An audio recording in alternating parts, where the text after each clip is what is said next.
हम लोग political science में अति महत्वपूर्ण एक चैप्टर है जो दार्शनिकों के बारे में बात करता है। और दार्शनिक के बारे में बात करेगा तो उनके दर्शन के बारे में बात करेगा। तो हम लोग जो पॉलिटिकल साइंस का एक अति महत्वपूर्ण चैप्टर आज प्लेटो के बारे में पढ़िएगा। आज हम लोग प्लेटो के बारे में जो है यहाँ पर चर्चा करेंगे। किसके बारे में चर्चा करेंगे? प्लेटो के दार्शनिक जीवन के बारे में, उनके जीवन के बारे में, उनकी किताबों के बारे में, वो सारे बातों को जो है कि हम लोग जो है कि यहाँ पर बात करेंगे। और ये जो है कि आपका यूजीसी नेट में आप जाइए, पेपर नंबर 2 में आपका पॉलिटिकल साइंस है और पॉलिटिकल साइंस में आपका पोल साइंस में जो है आपका ये पूछा जाता है। इसके बाद यदि आप जेट में जाइएगा, तो जेट में भी ये सवाल आपका आएगा। इसके साथ आप यदि मान लीजिए कि माध्यमिक आचार्य जो है वो जो है माध्यमिक आचार्य जो है कि आपने भरा है, तो उसका भी जो परीक्षा में जो है प्लेटो का जो है कि आपको पढ़ना है। मतलब ये 3 परीक्षा तो आपको झारखंड के जो परीक्षा है और एक जो है कि नेट जो है कि पूरे विश्व मतलब पूरे जो भारत की जो परीक्षा है उसमें आपका प्लेटो के बारे में पढ़ना है।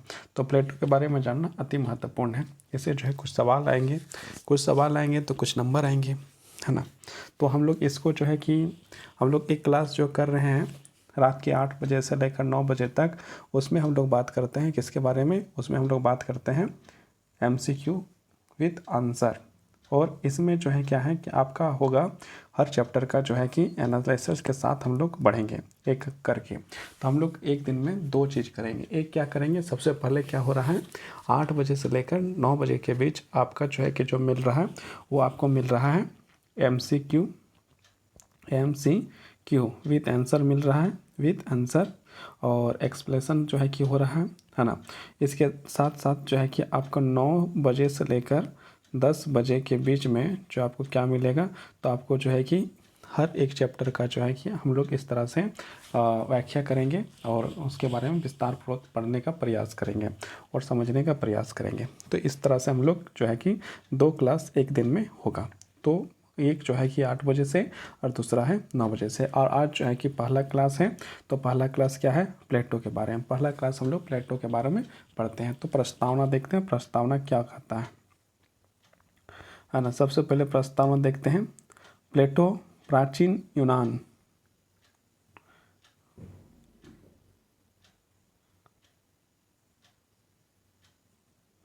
प्लेटो जो है प्राचीन यूनान ग्रीस के उन महान दार्शनिकों के में से एक थे। प्लेटो जो है क्या है? प्लेटो क्या है? प्लेटो प्राचीन यूनान मतलब यूनानी, ग्रीस के जो है उन महान दार्शनिकों में से एक थे जिन्होंने मानव विचारधारा, राजनीतिक, नैतिक शिक्षा तथा दर्शन के क्षेत्र में अमर योगदान दिया। मतलब जो योगदान दिया वो जो है अति इतना महत्वपूर्ण है कि इस योगदान को जो भुलाया नहीं जा सकता, इसलिए इसको जो है कि अमर योगदान के नाम से जाना जाता है। मतलब अमर योगदान। और इनका जो है कि सबसे पहले प्लेटो का जो है कि हम लोग शुरुआत करेंगे, तो हम लोग सबसे पहले जानेंगे कि प्लेटो का जो है कि जन्म कब हुआ। तो प्लेटो का जन्म यदि हम लोग देखते हैं तो प्लेटो का जन्म जो होता है 428 ईसा पूर्व में जो है कि आपका जो है प्लेटो का जन्म होता है। प्लेटो का जन्म कब होता है? प्लेटो का जन्म जो है कि 428 ईसा पूर्व में प्लेटो का जन्म होता है ना। 428 ईसा पूर्व में जो है कि प्लेटो का जो है कि जन्म होता है। अब यहाँ पर एक सवाल आता है कि ईसा पूर्व मतलब क्या होता है? ईसा पूर्व मतलब होता है ईसा मसीह के जन्म से पहले। ईसा पूर्व का मतलब क्या होता है? ईसा मसीह के जन्म से पहले के जो भी डेट है उसे ईसा पूर्व कहा जाता है ना। और ईस्वी किसे कहा जाता है? तो ईसा मसीह के जन्म के बाद को जो है ईस्वी कहा जाता है। तो यहाँ प्लेटो का जन्म कितना में हुआ था? तो 428 ईस्वी में जो प्लेटो का जन्म होता है। उनका निधन कितना हुआ था? 347 ईसा पूर्व में जो है उनका जो है देहांत हुआ था। कहाँ के जो है प्लेटो जो है कहाँ के निवासी थे? तो प्लेटो जो है यूनान बोलिए चाहे ग्रीस बोलिए, है ना। ग्रीस या यूनान जो है कि ऐसे भी जो है कि आप गाड़ी में जो ग्रीस लगाया जाता है उससे भी इस चीज़ को याद रख सकते हैं कि ग्रीस या पर यूनान आप बोल सकते हैं। तो इनका जन्म जो है कहाँ हुआ था? तो इनका जन्म जो है कि यूनान में हुआ था। ये प्राचीन राजनीतिक दर्शन के पिता कहा जाते हैं। ये जो है कि दर्शन का जो है कि प्राचीन जो है राजनीतिक दर्शन है, राजनीतिक जो दर्शन है उसका पिता जो है, राजनीतिक दर्शन जो है उसका पिता जो है किसको कहा जाता है? प्लेटो को जो है इसका राजनीतिक दर्शन के पिता कहते हैं। प्लेटो का जन्म बात कर चुके हैं 428 ईसा पूर्व एथेंस यूनान में हुआ था। एथेंस यूनान मतलब ग्रीस या यूनान कह सकते हैं। इसका वास्तविक नाम यदि देखा जाए तो एरिस्टोटस ग्रीस नाम से जाना जाता है। इनका जो है कि प्लेटो नाम किसने दिया था, तो इसके गुरु जो है सुकरात, गुरु जो है सुकरात ने जो है प्लेटो का नाम जो है प्लेटो रखा था। नहीं तो इसका नाम क्या था, एरिस्टोटेस, है ना। उन्होंने जो है किताबें भी लिखी हैं, इसके बारे में चर्चा करेंगे, है ना। तो आगे देखते हैं इनके बारे में और आगे देखते हैं। प्लेटो प्राचीन यूनान ग्रीस के उन महान दार्शनिकों में से एक थे जिन्होंने मानव विचारधारा, राजनीतिक, नैतिक, शिक्षा, दर्शन के क्षेत्र में अमर योगदान दिया। उन्होंने राजनीतिक दर्शन का जनक, देखिए यहाँ पर जो है राजनीतिक दर्शन अभी बताएं तो प्राचीन राजनीतिक दर्शन का क्या है, वो पिता कहा जाता है, फादर ऑफ पॉलिटिक्स फिलोसफी कहा जाता है, मतलब राजनीतिक दर्शन का पिता कहा जाता है। प्लेटो का दर्शन आदर्शवाद, प्लेटो जो है कि आदर्शवाद की कल्पना का मतलब कि आदर्शवाद की कल्पना करते हैं, आदर्शवाद में विश्वास रखते हैं, जिसमें उन्होंने नैतिकता, न्याय और आदर्श राज्य की स्थापना के प्रमुख लक्ष्य माना। मतलब आदर्शवाद के बारे में जो है कि प्लेटो जो है नाम रखते हैं और वो चाहते थे कि नैतिकता हो, न्याय हो, आदर्श जो है कि इस प्रकार की स्थापना जो किया जाए। प्लेटो जो है कि क्या कहते हैं कि प्लेटो जो है कि बताते हैं कि आदर्श राज्य की जो जनसंख्या है वो जो है कि 5040 होगा और इसमें आदर्श राज्य होगा। और क्या है कि इन लोगों को क्या होगा कि 3 वर्गों में बांटा जाएगा, है ना, 3 वर्गों में बांटा जाएगा। एक आपका जो है कि विवेक, साहस और तृष्णा के नाम पर जो है कि 3 आत्मा को 3 भागों में बांट देता है। और वहाँ पर जो है कि प्लेटो क्या करते हैं कि उन्हें जो है कि 3 वर्गों में बांटने का काम करते हैं। आगे हम लोग इसके बारे में पढ़ेंगे, तो थोड़ा सा इस चीज़ को भी समझना ज़रूरी है, इसलिए यहाँ पर थोड़ा सा डिस्कस कर दिए। मतलब न्याय, आदर्श राज्य की स्थापना करने के लिए नैतिकता, ये सारी चीज़ होना चाहिए। कहीं पर आदर्श होगा तो उसमें जो न्याय होना चाहिए, है ना, न्याय होना ही चाहिए, नैतिकता होना ही चाहिए। तो ये सारी चीज़ जो है कि प्लेटो यहाँ पर बात करते हैं। प्लेटो ने अपने गुरु सुकरात, अभी हम लोग बात किए थे प्लेटो का क्या गुरु का नाम क्या है, तो प्लेटो का गुरु का नाम क्या था, सुकरात। प्लेटो का गुरु का नाम क्या है, सुकरात। प्लेटो का गुरु का नाम क्या है, सुकरात। सुकरात को जो है कि जानते हैं विष मतलब जहर देकर मार दिया गया था। तो जहर दे के मार दिया गया था, ये कौन सा किताब मिलेगा, तो प्लेटो की अपनी एक किताब है जैसे क्रीटो कहा जाता है। क्या कहा जाता है उसको, क्रीटो। किस क्या कहा जाता है, क्रीटो में जो है कि अपने इसके गुरु सुकरात का जो है, प्लेटो का गुरु सुकरात है, उसे किस प्रकार से जो है विष देकर मारा गया उसके बारे में जो है कि आपको वर्णन मिलेगा। आप चाहें तो वहाँ पर जो है क्रीटो में जाकर इस चीज़ को पढ़ सकते हैं कि किस प्रकार से जो है कि सुकरात को जो है जहर देकर विष देकर मार दिया गया, है ना। लेकिन प्लेटो क्या है, आदर्श राज्य की स्थापना की बात करते हैं। आदर्श राज्य में कितनी जनसंख्या होगी, तो 5040 की होगी। जन्म कहाँ हुआ था, यूनान में हुआ था। कब हुआ था, 428 ईसा पूर्व में हुआ था। मृत्यु कब हुई, तो 347 ईसा पूर्व में हुआ था। किताब के बारे में बात किया जाए तो क्या होगा, the statement, the loss, the Republic, ये जो है इनके 3 प्रमुख किताब हैं। उनके गुरु का नाम क्या था, तो सुकरात था। सुकरात को जो है कैसे मारा गया था, तो सुकरात को विष देकर मार दिया गया था, जहर देकर, भोजन देकर मार दिया गया था। किस किताब में इसके बारे में पता चलता है, तो क्रीटो नामक किताब में जो है कि आपको इसके बारे में पता चलेगा। यहाँ तक हम लोग बात कर चुके हैं। अब हम लोग आगे बढ़ते हैं। प्लेटो ने अपने गुरु सुकरात की शिक्षाओं को आगे बढ़ाया और अपने शिष्य अरस्तु, देखिए अब जो है कि प्लेटो का यदि शिष्य देखिएगा तो प्लेटो का शिष्य जो है कौन है, अरस्तु। अरस्तु जो है कि आपको पता है, अरस्तु के बारे में जब पढ़ेंगे तो उस समय हम लोग विस्तारपूर्वक बात करेंगे। लेकिन अरस्तु जो है क्या है कि अरस्तु ही जो है कि पॉलिटिकल साइंस का जन्मदाता, राजनीतिक विज्ञान का जो है कि जन्मदाता जो है किसको कहा जाता है, तो आपका जो है कि पॉलिटिकल साइंस का जन्मदाता अरस्तु कहा जाता है। और यदि राजनीतिक दर्शन के बारे में बात किया जाए कि राजनीतिक दर्शन का जन्मदाता कौन है, तो प्लेटो है। प्लेटो का गुरु का नाम क्या है, तो सुकरात है।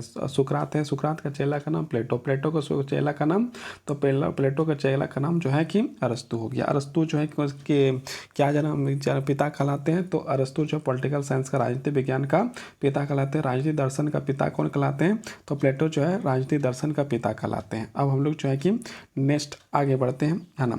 उनका विचार देखिए, अरस्तु के माध्यम से आगे पीढ़ियों तक प्रभावित किया। उनका विचार आज भी राजनीतिक सिद्धांत, शिक्षा प्रणाली और नैतिक दर्शन के अध्ययन में उतना ही प्रासंगिक है जितना उसके समय में था। जितना जो है कि उस समय जितना महत्वपूर्ण था उतना ही महत्वपूर्ण आज भी जो है कि माना जाता है ना।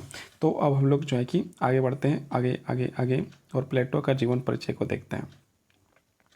ऐसे हम लोग जीवन परिचय अभी जो है कि बात तो कर ही चुके हैं, है ना। तो प्लेटो का जो है कि प्लेटो का जीवन परिचय, प्लेटो का नाम क्या है, तो प्लेटो हो गया। और यदि बोलिएगा प्लेटो किसने नाम रखा, तो इसे गुरु सुकरात ने जो है कि इसने क्या रखा था, सुकरात ने जो प्लेटो का नाम प्लेटो रखा था।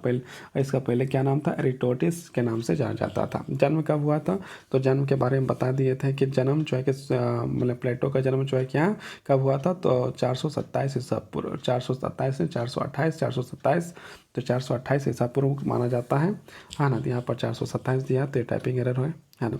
आगे बढ़ते हैं और हम लोग जो है कि बात किए थे कि इनकी मृत्यु कब हुई थी, 347 ईसा पूर्व जो इनकी मृत्यु मानी जाती है। अब हम लोग जो है कि आगे यदि इसे गुरु के बारे में बात किया जाए तो गुरु कौन थे, सुकरात थे।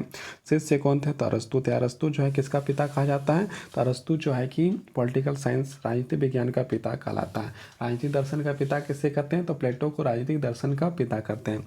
अब प्लेटो जो है किस समाज की कल्पना करते हैं, तो आदर्श राज्य की कल्पना करते हैं। अब क्या है कि प्लेटो जो है कि एक गुरुकुल मतलब कि प्लेटो जो है कि एक विद्यालय भी खोला था। उस विद्यालय का नाम क्या था, तो एकेडमी था। उस विद्यालय का शैक्षणिक संस्थान जो है उसका नाम क्या था, तो उस विद्यालय का नाम या फिर उस शैक्षणिक संस्थान का नाम क्या है, तो शैक्षणिक संस्थान का नाम था एकेडमी। क्या नाम था, एकेडमी। यहाँ पर देखिए, यहाँ पर लिखा हुआ है एकेडमी। कब खोला था, 386 ईसा पूर्व में। 386 ईसा पूर्व में जो एकेडमी नामक विद्यालय जो है अरस्तु के द्वारा जो है खोला गया था। किसके द्वारा खोला गया था, अरस्तु के द्वारा जो है कि कब खोला गया था, 386 ईसा पूर्व में, 386 ईसा पूर्व में, 386 ईसा पूर्व में क्या खोला गया था, तो एकेडमी नामक संस्थान को खोला गया था। यहाँ पर जो है कि अति महत्वपूर्ण बात ये है कि जो व्यक्ति गणित का जो है ज्ञान रखता था उसी व्यक्ति को इसमें जो है कि प्रवेश करने की जो है आज्ञा मिला हुआ था। देखिए यहाँ पर जो है कि ये बहुत इंपॉर्टेंट बात है। प्लेटो एकेडमिक नामक शैक्षणिक संस्थान को खोलता है, कब खोलता है, 386 ईसा पूर्व में, जिसे यूरोप में प्रथम विश्वविद्यालय होने का गौरव प्रदान है ना। जो ये जो क्या है कि यूरोप का जो है कि सबसे पहला विश्वविद्यालय का जो है कि ये गौरव का प्राप्त है कि जो प्लेटो का द्वारा कब खोला गया, तो 386 ईसा पूर्व। एकेडमी में प्रवेश के लिए गणित का ज्ञान होना बहुत ही जरूरी माना गया था, है ना।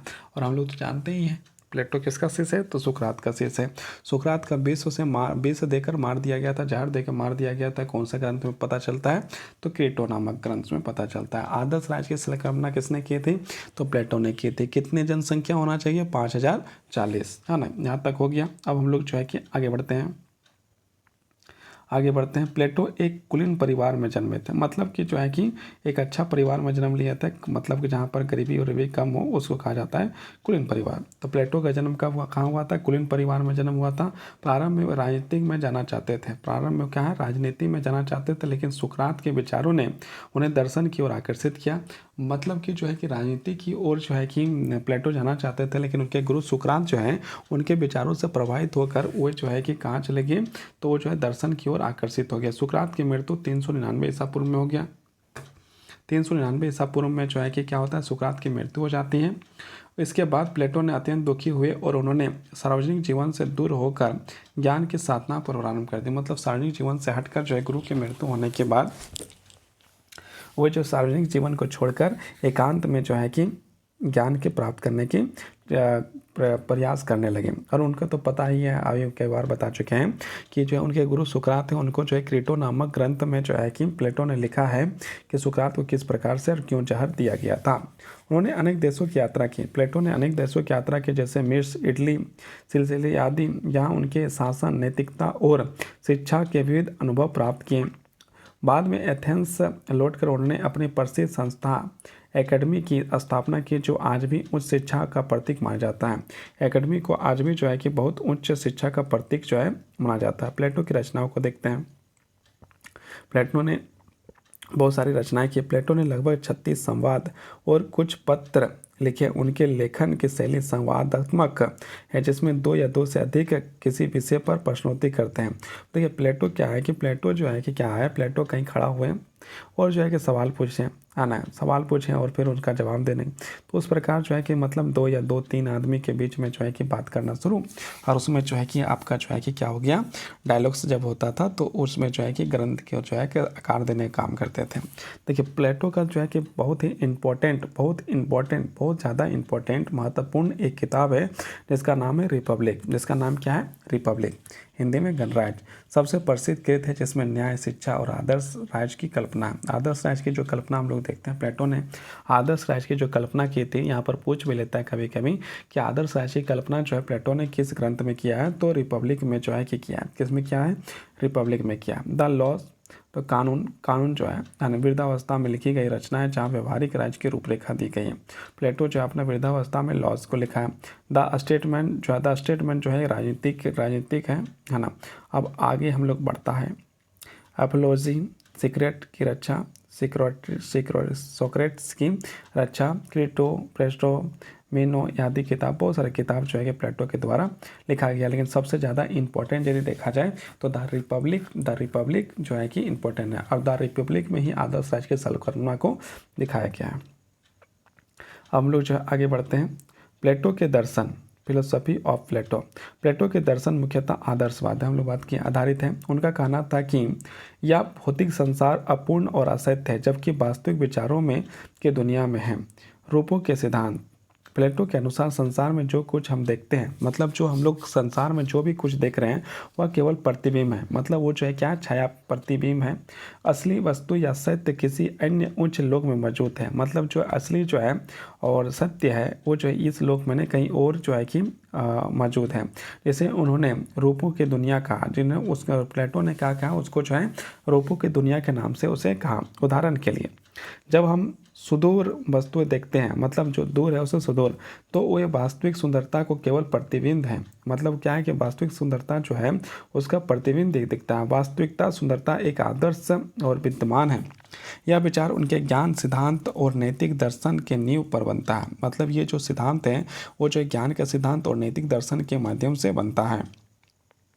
आत्मा का सिद्धांत, प्लेटो ने कहा कि आत्मा अमर है, शरीर नाशवर है, पर आत्मा जन्म और मृत्यु के चक्र से परे है, 3 भागों में विभाजित है। देखिए आत्मा को जो है प्लेटो ने 3 भागों में जो है विभाजित किया। बुद्धि, साहस और क्या है, बुद्धि, साहस और वासना। बुद्धि, साहस और वासना। बुद्धि मतलब ज्ञान और सत्य की खोज करना, साहस मतलब आत्मबल और साहस का प्रतीक, और वासना मतलब भौतिक इच्छाओं का प्रतिनिधित्व करना। आदर्श व्यक्ति वह है जिसमें बुद्धि, साहस और वासना का संतुलन हो। मतलब एक आदर्श व्यक्ति वही हो सकता है जिसमें जो है कि आपका क्या है, उसमें जो है उसमें यदि उसमें बुद्धि का भी संतुलन हो, साहस का भी संतुलन हो और वासना का भी संतुलन है, उसी व्यक्ति को आदर्श व्यक्ति के नाम से या आदर्श व्यक्ति कहा जा सकता है। प्लेटो का राजनीतिक दर्शन, न्याय का सिद्धांत। देखिए न्याय का सिद्धांत क्या है, उनकी पद्धति कृति रिपब्लिक का मुख्य उद्देश्य न्याय है। न्याय क्या है, इस प्रश्न का उत्तर खोजना था। प्लेटो के अनुसार न्याय का अर्थ है प्रत्येक व्यक्ति का अपने कार्य को निष्ठापूर्वक करना। देखिए प्लेटो का न्याय का मतलब एक ही चीज़ है कि न्याय का मतलब क्या है कि प्रत्येक व्यक्ति अपना कार्य जो है कि निष्ठापूर्वक करे, उसे न्याय करता। अर्थात समाज में हर वर्ग को अपना अपना कर्तव्य ईमानदारी से निभाना चाहिए। मतलब जिसका जो कर्तव्य है वो ईमानदारी पूर्वक से उसे निभाना चाहिए। यही जो है क्या है, न्याय है। प्लेटो की नज़र पर यही जो है न्याय। हर व्यक्ति यदि अपना अपना कर्तव्य पूरा करें यह न्याय। जैसे एक शिक्षक जो है कि अपना कर्तव्य पूरा करे, एक विद्यार्थी जो अपना कर्तव्य पूरा करे, एक सरकार का जो है मंत्री है वो अपना कर्तव्य पूरा करे। जिसका जो कर्तव्य है वो कर्तव्य पूरा करे तो अपने आप न्याय हो जाएगा। उन्होंने कहा कि अन्याय तब होता है जब कोई व्यक्ति या वर्ग अपनी मर्यादा से बाहर जाकर दूसरे कार्य में हस्तक्षेप करता है। मतलब अन्याय क्या है, तो अन्याय ये है जब व्यक्ति अपना कार्य छोड़कर दूसरे कार्य पर जो है हस्तक्षेप करता है, तो वो जो है अन्याय है। आदर्श राज्य, आइडियल स्टेट। प्लेटो ने आदर्श राज्य की परिकल्पना की जो नैतिकता और ज्ञान पर आधारित है ना। उन्होंने कहा कि राज्य मानव की आत्मा का एक विकसित रूप है। जैसे आत्मा के 3 भाग होते हैं वैसे ही राज्य में भी 3 वर्ग होते हैं। प्लेटो ने आत्मा को जो है 3 वर्गों में बांटा है ना, बुद्धि, साहस और वासना। यही आत्मा के भाग राज्य के गुण। देखिए बुद्धि दार्शनिक शासक है ना, और ज्ञान साहस सैनिक और रक्षक, और वासना उत्पादक वर्ग। यहाँ पर जो है कि आपका जो है कि बांटने का काम किया। मतलब एक प्रकार से जो है बुद्धि है, बुद्धि किसके पास होगा तो शासक राजा के पास होगा, साहस किसके पास होगा तो सैनिक के पास होगा रक्षा के लिए, और वासना किसके पास होगा तो ये उत्पादक वर्ग के पास जो है कि इसके आपका होगा। इस प्रकार जब इन तीनों वर्गों में संतुलन होता है तो राज्य में न्याय स्थापित होता है। जब तीनों वर्ग जो है कि संतुलित होते हैं तो न्याय का जो है क्या हो जाता है स्थापित हो जाता है। शासक के रूप में दार्शनिक, प्लेटो ने कहा जब एक दार्शनिक राजा नहीं बनते या राजा दार्शनिक नहीं बनते तब तक राज्य में शांति और न्याय संभव नहीं है। मतलब कहता है, प्लेटो के कहने का मतलब है कि जो है कि यदि एक व्यक्ति जो है वो जो दार्शनिक नहीं है और दार्शनिक नहीं है और वो राजा बन गया तो फिर वो देश जो है वो समाज जो है कि सही तरीके से आगे बढ़ नहीं सकता है। इसलिए जो है कि राजा उसी को बनना चाहिए जो दार्शनिक हो, राजा उसी को बनना चाहिए जो दार्शनिक हो। जो दार्शनिक है उसे ही राजा बनने का अवसर मिलना चाहिए। जिसके पास ज्ञान है उसी को जो राजा बनने का अवसर जो है कि क्या होना चाहिए, मिलना चाहिए। बात किसके द्वारा कहा जा रहा है तो ये जो है कि बात जो है कि प्लेटो के द्वारा कहा जा रहा है। दार्शनिक शासक वह है जो ज्ञानवान न्यायप्रिय, मतलब जो दार्शनिक राजा होगा वो जो है क्या होगा तो ज्ञानवान होगा, मतलब ज्ञान से परिपूर्ण होगा। न्यायप्रिय मतलब वो न्याय दे सकता है ना। न्याय के बारे में भी हम लोग बात किए थे, न्याय किसे कहा जाता है। इसके बाद जो है लोभ मुक्त, माना लोभ जो है उसका नहीं होगा, लालच नहीं होगा। यदि उसके दार्शनिक राजा होगा तो उसको जो है कि क्या होगा, लालच नहीं होगा। उसको जो है वो क्या होगा तो न्यायप्रिय होगा। वो क्या होगा तो उसके मन में किसी प्रकार का लालच नहीं आएगा। वह राज्य को नीतिपूर्वक संचालित कर सकता है क्योंकि उसे सत्य और न्याय का वास्तविक ज्ञान होता है ना। मतलब राजा जो है कि सही तरीके से चला सकता है क्योंकि उसका सत्य और वास्तविक ज्ञान राजा के पास होता है। अब हम लोग जो है कि नेक्स्ट क्वेश्चन, मतलब कि नेक्स्ट की ओर बढ़ते हैं। नेक्स्ट पॉइंट, शिक्षा का सिद्धांत। प्लेटो ने शिक्षा का अत्यंत महत्वपूर्ण दिया। मतलब प्लेटो ने शिक्षा को जो है कि महत्वपूर्ण माना, अति महत्वपूर्ण माना, बहुत महत्वपूर्ण। उन्होंने कहा कि शिक्षा का उद्देश्य केवल रोजगार नहीं बल्कि आत्मा का शुद्धिकरण और व्यक्ति के आदर्श बनाना है, व्यक्तित्व बनाना है। मतलब प्लेटो ने भी कहा कि जो शिक्षा हम लोग ग्रहण कर रहे हैं उसका मतलब ये नहीं कि शिक्षा ग्रहण किए और रोजगार प्राप्त कर लो। उनका कहना था कि ये आत्मा का शुद्धिकरण, मतलब जो है कि मन को जो है कि एकदम सुचेत, बढ़िया, सुंदर, अच्छा करना और व्यक्ति के आदर्श नागरिक बनना। मतलब व्यक्ति जो है आदर्श नागरिक बने, वो अपने कर्तव्य को जो है क्या करें, पालन करें। उनकी शिक्षा प्रणाली 3 चरणों में थी, है ना। प्लेटो की यदि शिक्षा प्रणाली देखिएगा तो 3 चरणों में है। प्रारंभिक शिक्षा जो है 0 से लेकर 20 साल, मतलब जो प्रारंभिक शिक्षा है वो क्या है 0 से लेकर 20 साल। संगीत, व्यायाम, गणित, नैतिकता, ये सारे चीज़ जो है कि 0 से लेकर जब वो जन्म लिया है वहाँ से शुरू करिए और फिर जो है 20 साल तक उसको जो है कि शिक्षा दीजिए। माध्यमिक शिक्षा जो है 20 से लेकर 30 वर्ष। उस समय क्या तर्क शास्त्र, दर्शन शास्त्र, विवेकपूर्ण चिंतन, ये सारी चीज़ जो है कि माध्यमिक शिक्षा है 20 से लेकर 30 वर्ष तक। उच्च शिक्षा 30 से लेकर 50 तक। 50 तक जो होगा उसमें क्या होगा, दर्शन होगा, नीति होगा, शासन का प्रशिक्षण होगा, ये सारी चीज़ को उसको शिक्षित किया जाएगा। 50 वर्ष की आयु के बाद व्यक्ति को दार्शनिक शासक के रूप में राज्य की सेवा करना चाहिए। जब उसका 50 साल हो जाएगा तो वो जो है कि एक राजा बनने का अधिकार रखता है और उसको जो क्या करना चाहिए, वो जो दार्शनिक शासक के रूप में राज्य का सेवा करना चाहिए। राज्य का सेवा किस तरह करना चाहिए, दार्शनिक शासक बनकर। अब हम लोग आगे बढ़ते हैं। स्त्री पुरुष समानता का विचार। प्लेटो ने अपने समय के लिए अत्यंत प्रगतिशील उन्हें रिपब्लिक में कहा कि स्त्रियों को भी पुरुष की तरह शिक्षा और शासन का अधिकार होना चाहिए यदि वे योग्य है। मतलब यदि स्त्री यदि है और वो योग्य है तो उसे भी जो है पुरुष की तरह जो है कि क्या करना चाहिए, उसको भी अधिकार देना चाहिए, शिक्षा का अधिकार और राज करने का अधिकार, शासन करने का अधिकार देना चाहिए। उन्होंने कहा कि आत्मा का कोई लिंग नहीं होता, आत्मा का जो है क्या होता है, कोई लिंग नहीं होता, इसलिए स्त्रियों को भी राज्य में विभिन्न वर्गों में समान अवसर मिलना चाहिए। मतलब आत्मा का यदि कोई वर्ग नहीं है, इसी कारण से जो स्त्रियों को भी जो है कि समाज में जो है कि सबको बराबर या फिर उससे भी कुछ काम यदि योग है तो उसे करने दिया जाए। प्लेटो का नैतिक दर्शन। प्लेटो के अनुसार नैतिकता का मूल स्रोत ज्ञान है। उन्होंने कहा कि यदि कोई व्यक्ति सच्चे ज्ञान को प्राप्त कर ले तो वह कभी बुरा नहीं करेगा। मतलब यदि व्यक्ति सच्चे ज्ञान को प्राप्त कर लेता है तो वह किसी के साथ जो अन्याय नहीं करेगा, किसी के साथ बुरा नहीं करेगा, बुरा व्यवहार नहीं करेगा, मिसबिहेव नहीं करेगा, बुरा कार्य नहीं करेगा, क्योंकि वह जान जाएगा कि अच्छाई की वास्तविकता नैतिकता सुख है। मतलब अच्छाई की जो वास्तविकता क्या है, सुख है। उन्होंने नैतिकता को आत्मा की शुद्धता और संयम से जोड़ा। उनके अनुसार 4 नैतिक गुण हैं: ज्ञान, साहस, संयम और न्याय। इन चारों गुणों से ही व्यक्ति अपने राज्य को स्थिरता बना सकता है। ये जो 4 गुण हैं आपका क्या है, ज्ञान, साहस और संयम और न्याय। इन चारों गुणों से जो है कि व्यक्ति जो अपने राज्य में स्थिरता मतलब कंट्रोल ला सकता है। प्लेटो के धार्मिक और आध्यात्मिक दृष्टिकोण। प्लेटो ने ईश्वर को एक सर्वोच्च सृष्टिकर्ता माना जो ब्रह्मांड की व्यवस्था करता है। उनके अनुसार आत्मा और ईश्वर दोनों अमर है, मतलब आत्मा भी अमर है और ईश्वर भी अमर है। जीवन का उद्देश्य सत्य और सुंदरता की खोज करते हुए ईश्वर को निकट पहुंचता है। उन्होंने यह भी कहा कि मृत्यु आत्मा की मुक्ति है, मतलब मृत्यु जब हो जाती है तो आत्मा की मुक्ति हो जाती है, जिससे वो अपने वास्तविक ज्ञान लोक में लौट जाती है। मतलब मृत्यु हो जाएगा तो आत्मा जो है कि उसकी मुक्ति हो जाएगा और मुक्ति होकर वो जो जहाँ पर उसका ज्ञान लोग हैं वहाँ पर चल जाएगा। प्लेटो के विचार की आलोचना। प्लेटो के आदर्श राज्य की आलोचना कई विद्वानों ने की है। अरस्तु इसका जो है कौन है, अरस्तु जो है कि प्लेटो का शिष्य है। उसके बाद भी क्या बोलता है देखते हैं। अरस्तु ने कहा कि प्लेटो का राज्य अत्यधिक आदर्शवादी और अव्यवहारवादी है। मतलब क्या है कि जो प्लेटो का जो है राज्य है वो क्या है, तो अत्यधिक आदर्शवादी है और अव्यवहारवादी है।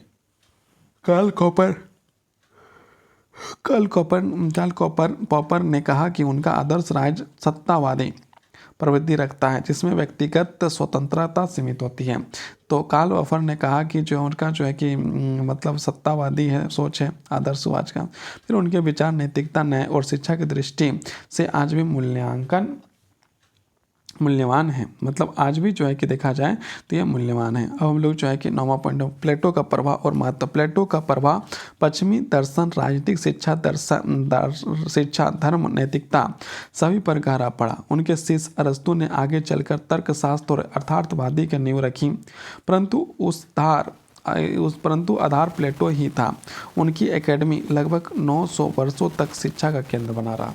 मतलब जो प्लेटो ने 386 ईसा पूर्व में जो है एकेडमी का जो है गठन किया था यूरोप का पहला, वो जो 9 वर्षों तक मतलब 900 वर्षों तक जो है कि ज्ञान का केंद्र बना रहा। प्लेटो ने विचार ने ईसाई धर्म, यूरोपीय पुनर्जागरण, आधुनिक आदर्शवाद सभी को गहराई से प्रभावित किया। अब हम लोग जो है पॉइंट नंबर 10, आधुनिक युग में प्लेटो के विचारों की प्रासंगिकता। आज के लोकतांत्रिक युग में भी प्लेटो की शिक्षा और नैतिकता की अवधारणाएं उपयोगी हैं, है ना। आज भी यदि देखा जाए तो प्लेटो के द्वारा जो शिक्षा दिया गया है वो आज भी क्या है, उपयोगी है। शिक्षा नीति में उसका चरित्र निर्माण का सिद्धांत लागू होता है। चरित्र निर्माण का सिद्धांत जो है लागू होता है। राजनीति में नैतिकता की आवश्यकता पर उतनी ही जोर है। आज भी जो है कि लोग जो है कि नैतिकता जो है कि लाना चाहते हैं। न्याय और समानता के उनके विचार आधुनिक संविधान और समाजवाद के सिद्धांतों में दिखाई देता है। आज जो है कि समानता और आधुनिक संविधान जो है कि समाजवाद के सिद्धांत पर दिखाई देता है। अब हम लोग निष्कर्ष में आते हैं। निष्कर्ष में प्लेटो केवल एक दार्शनिक नहीं बल्कि मानवता के मार्गदर्शन थे। उन्होंने ज्ञान, नैतिकता और आदर्श शासन की भी एक ऐसी रूपरेखा दी जो आज भी प्रशासनिक है। उनका आदर्श राज्य भले ही व्यवहार से कठिन हो, परंतु उनके विचार हमें यह सिखाते हैं कि शासन, शिक्षा और समाज उद्देश्य सदैव सत्य और न्याय पर सदाचार होना चाहिए। मतलब प्लेटो जो है ये चीज़ सिखाते हैं कि जो है कि व्यक्ति को जो है कि आदर्शवादी होना चाहिए, न्यायप्रिय होना चाहिए, समाजवादी होना चाहिए, सदाचारी होना चाहिए। इस प्रकार प्लेटो का दर्शन न केवल प्राचीन यूनान का गौरव है बल्कि संपूर्ण मानव सभ्यता के लिए प्रेरणा स्रोत है। मतलब ये ऐसा नहीं है कि प्लेटो जो है यूनान ग्रीस में जन्म लिया 328 ईसा पूर्व में, तो इसका मतलब ये नहीं कि ये ज्ञान सिर्फ ग्रीस में ही रहेगा, यूनान में ही रहेगा। ये जो पूरा पृथ्वी के लिए जो देश है पृथ्वी में, उनके लिए जो है बहुत ही महत्वपूर्ण है। संक्षेप बिंदु। अब यहाँ पर जो है कि आपका जो है प्लेटो के बारे में जो हम लोग पढ़े वही चीज़ है। तो अब हम लोग लास्ट में हम लोग देखते हैं निष्कर्ष में। वो एक निष्कर्ष वाक्य, प्लेटो का दर्शन समय और समाज की सीमाओं से परे है। वह हमें सिखाता है कि आदर्श केवल कल्पना नहीं बल्कि मानवता की दिशा है। मतलब आदर्श जो है कि सिर्फ कल्पना में नहीं, मानवता का जो है कि दिशा है ना। तो अब ये जो है कि वीडियो यदि आपको अच्छा लगे तो आप इसमें जो है कि लाइक, कमेंट, शेयर कर सकते हैं। और कमेंट नहीं करिएगा तो भी ठीक, लाइक नहीं करिएगा तो भी ठीक, सब्सक्राइब नहीं करिएगा तो भी ठीक। आप अपना जो है कि यदि आपको लगता है उपयोगी है वीडियो तो आप देखिए, उतना ही बढ़िया। बाकी बहुत बहुत धन्यवाद, बहुत बहुत आभार।